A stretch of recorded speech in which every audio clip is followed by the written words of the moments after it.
పేరు? నా పేరు కుమారి అండి. నమస్తే. ఓకే. మీ హాస్టల్ పేరు? శ్రీజాహ్వని. ఓకే. శ్రీ జాహ్నవి అనే లేడీస్ హాస్టల్ అయితే మీరు నడిపిస్తున్నారు. అయితే ఇప్పుడు ఇరాన్, అమెరికా యుద్ధం వల్ల భారతదేశంలో ఎల్‌పీజీ షార్టేజ్ ఉంది అని అంటున్నారు. మరి గ్యాస్ సిలిండర్ అనేది చాలా ఇంపార్టెంట్ హాస్టల్స్‌లో. చాలా హాస్టల్స్ మూసేస్తున్నారు కదా! మరి మీ పరిస్థితి ఏ విధంగా ఉంది? మా పరిస్థితి కూడా అలాగే ఉందమ్మా. ఏమీ సిలిండర్స్ లేవు. పిల్లలు కూడా చాలా గొడవ చేస్తున్నారు. వెళ్ళిపోతాము ఇంకా. లేకపోతే ఇక్కడ హాస్టల్లో కూడా ఎలా వండి పెట్టాలో మేము వంట చేసేవాళ్ళం. ఎలా వండి పెట్టాలో కూడా తెలియదు కదా మరి.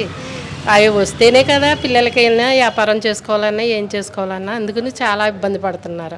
సిలిండర్స్ అయితే అసలు ఎక్కడ కూడా దొరుకుతలేదు. ఒకవేళ డబ్బులు పెట్టి కొనుక్కుందామన్నా 5,000 అంటున్నారు, 6,000 అంటున్నారు, అవి కూడా దొరుకుతలేదు.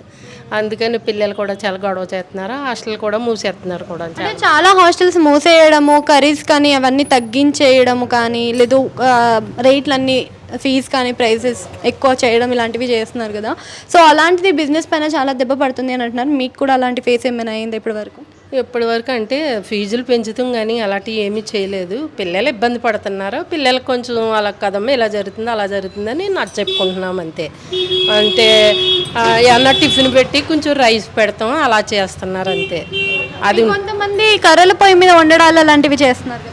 అవును, అక్కడ కొంచెం ప్లేస్ అది ఉంటే పెట్టినాక బాగుంటుంది. ఇక్కడ అలాగే ఇప్పుడు ఈ రోడ్డు మీద ఉంది, లోపల పెట్టుకోవటానికి ఉండదు, రోడ్డు మీద ఏమో పెట్టుకోవటానికి ఉండదు. అలా తిన్నప్పుడు చాలా ఇబ్బంది అయిపోయి ఏం చేయాలో కూడా ఓనర్స్ కూడా ఏం చేస్తారు ఇంకా మరి ఏమీ లేనప్పుడు. అందుకనేసి చాలా ఇబ్బంది పడుతున్నారు. మంత్లీ ఏమన్నా 8,000